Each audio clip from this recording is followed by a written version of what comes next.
Posible raw na gawa ng mga bomb maker na sinanay ng napatay na teroristang si Marwan ang improvised explosive device na sumabog sa Davao City nitong Biyernes.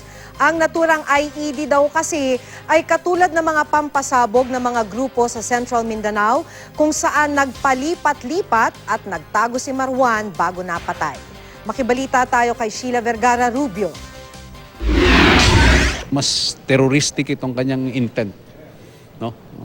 Whoever, kung sino man itong grupo na ito, they really poured out yung kanilang maybe resources para i-detonate itong ganitong palakas na bomb.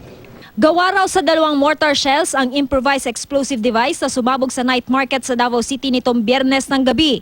Ito rin daw ang dahilan kung bakit ganoon na lang kalakas ang naranasang pagsabog doon. Nag-iwan din ng paikot na crater ang bomba. Based on our analysis, yung pag-recover ng mga patay, ng mga wounded, pakalat around the crater, hindi pababa. So kaya yung mga tinamaan, mostly lower extremities sa likod ng mga nagpapamasahe. Sa ginawang schematic diagram ng Special Investigation Task Group Night Market, magkasamang binalot sa tela ang 60mm mortar at ang 80 mortar na ginamit na bomba. Makikita rin ang power source ng pampasabog at ang cellphone bilang switch. Ayon kay Chief Superintendent Manuel Gerlan, may posibilidad na ang gumawa ng bomba ay sinanay ng napatay na Malaysian bomb maker na si Marwan.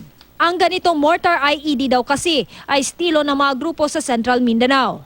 Hawak na rin daw ng Special Investigation Task Group Night Market ang computerized facial composite ng suspect na nag-iwan ng bomba sa night market. Pero hindi pa raw ito pwedeng isapubliko. Ayon kay Gerlan, mahirap makilala ang suspect dahil sa suot niyang bonnet at bandanang nakatakip sa kanyang bibig. One person of interest na nagpamasahe, may takip ang muka, may hood, wala man lang sumita. Meron ba namang nagpapamasahe, may takip yung, di ba? Ibig sabihin yung ibang doon, yung mga katabi, they should have been more vigilant. Yun yung attitude na gusto nating inculcate sa mga tao. Hindi pagkakaintindihan ng mga night market vendors, terorismo o kaya'y kagagawan ng mga sangkot sa iligal na droga ang 3 anggulong tinitingnan ngayon ng SITG.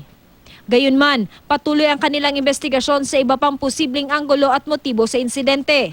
Ang mga biktima ng pagsabog, maaari nang makatanggap ng pinansyal na tulong para sa hospitalization, funeral, food assistance mula sa Davao City Government. Yan ay matapos aprobahan ng Konseho ng Lungsod ang panukalang paggamit ng 4.5 million pesos na pondo bilang tulong sa mga biktima ng pagsabog sa night market.